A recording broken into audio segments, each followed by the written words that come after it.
Hello, my friend. Tony Stewart here.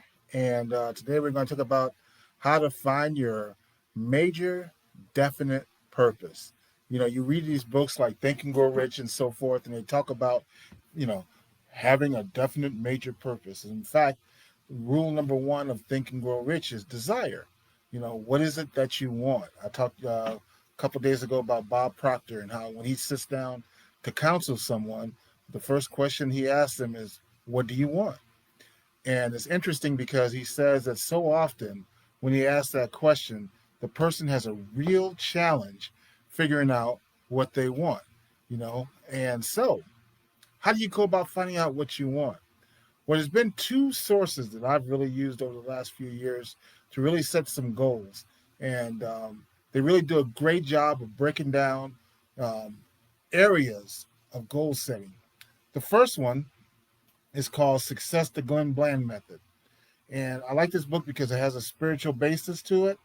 And as you go through here, he walks you through the steps, of areas to set your goals. For example, your spiritual goals. Number two, your financial goals. How much would you like to be making? What would you want your net worth to be, right? Educational goals. What do you want to learn? How do you want to grow mentally? Recreational goals. What kind of fun goals do you have?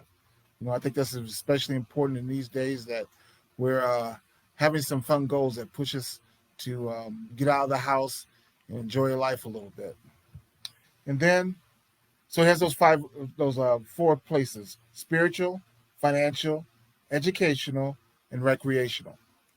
Now, this other book that I've used before is called Harmonic Wealth. And I'll just show you let me show you there it is. There it is. Can you see that? And the first book, Success the Glenn Bland Method, as you might imagine, is by Glenn Bland. You can find it on Amazon. Harmonic Wealth is by James Arthur Ray.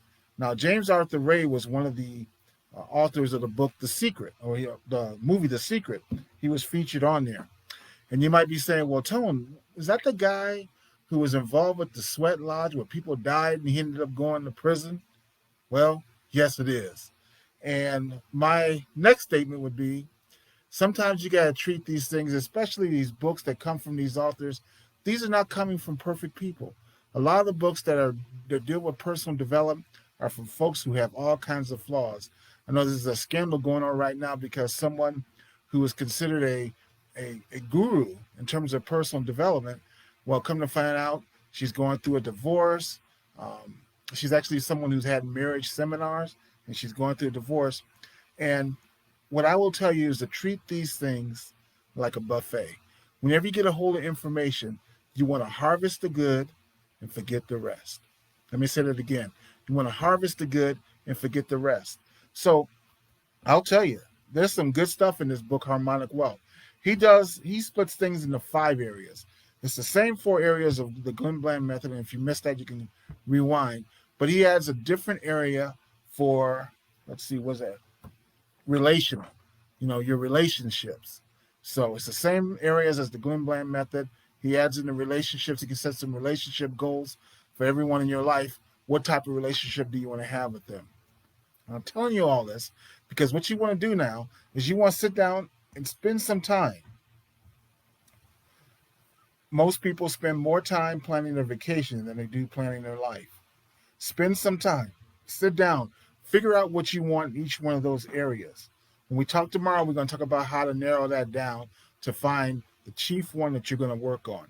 But for now, have all 5 in front of you. Why? Because as you have those first 4 or 5, depending on which method you use, in front of you, it'll start giving you ideas on how to go about reaching some of those goals, or at least moving forward or moving toward those goals in your life. So all that being said, as always, inbox me. I'll see you in the top 5 books you should be reading. Be blessed. Have an awesome day, and we'll talk soon. Bye-bye now.